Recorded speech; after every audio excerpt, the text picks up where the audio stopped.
and you have a project or you have a goal and you can't seem to get yourself to do what you know, you need to do this.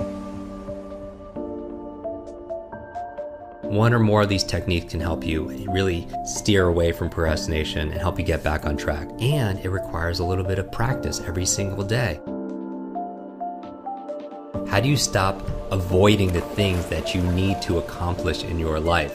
Can you all think about right now something that you know you need to do, something that's very important to your health, to your work, to your family, for yourself, but you keep on putting it off? Procrastination really is the practice of doing more pleasurable things in a place of less pleasurable things. And so you're putting off impending tasks to a later time. Procrastination can lead to feelings of guilt, inadequacy, depression, self-doubt. I mean, it robs you from the life that you desire and the life you really deserve. So in this episode, I'm going to share with you my 5 quick brain tips on how to beat procrastination. So number 1 tip on how to overcome procrastination. If you're such a great procrastinator, I recommend that you procrastinate about procrastinating, meaning that you put it off. Yes, the best way to overcome procrastination may be to put it off and delay your procrastination for another day. And that's kind of tongue-in-cheek, but if you are really good at the ability to put things off, then put off putting things off. Number 2 is start somewhere.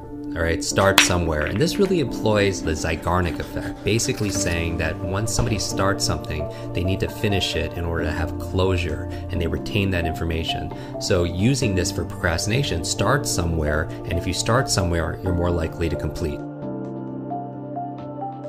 Number 3 is to break it down. Break it down. This is where you break down this project or your goal into bite-sized pieces, because one of the biggest challenges that keep you from doing the things that you need to do is sometimes you look at it like a really big monster, and it's so big and you don't even know where to start. And as the saying goes, the journey of 1,000 miles starts with 1 step. So you can do this with your workout. Instead of anticipating the entire workout, break it down. Tell yourself, I'm just going to put on my workout shoes and just get to the gym.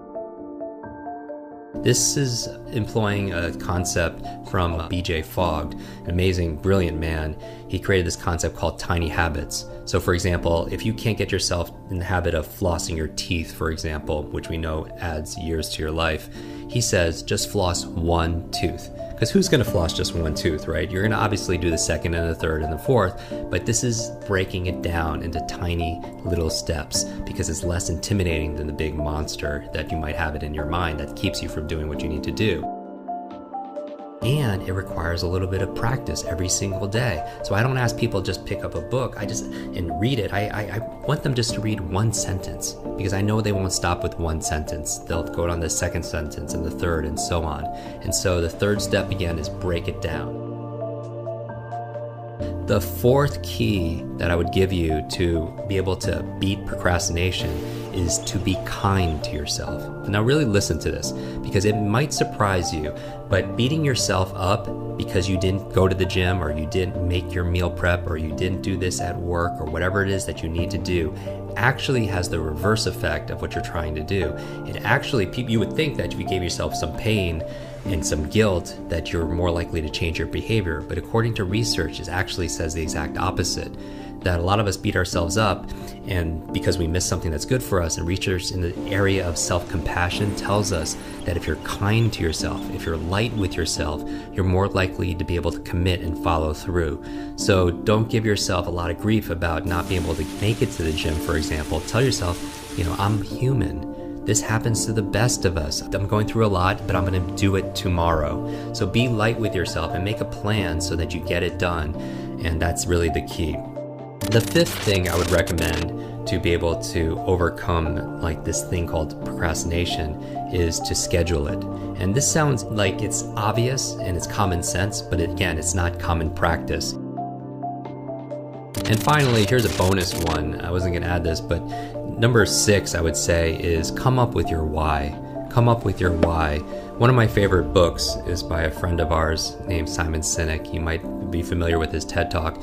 He He wrote a book called Start With Why, and basically it says that your purpose is what's going to drive you and give you energy. And when you have a project or you have a goal and you can't seem to get yourself to do what you know you need to do this, try to imagine and visualize vividly the results that you want. Tap into the reasons for action, and you're able to get past procrastination. I believe that there is a success formula. I call it H cubed. It goes from your head to your heart to your hands. But here's the thing, you could visualize your goals in your head and affirm things in your head all day, but if you're not acting with your hands, usually what's missing is a second H called your heart. The heart represents emotion, the energy of motion. Make a list of the things that you'll get from doing this task that you're putting off. What will give you, and once you tap into that why, you're more likely to do it because you have fuel, you have momentum, and that's really the key.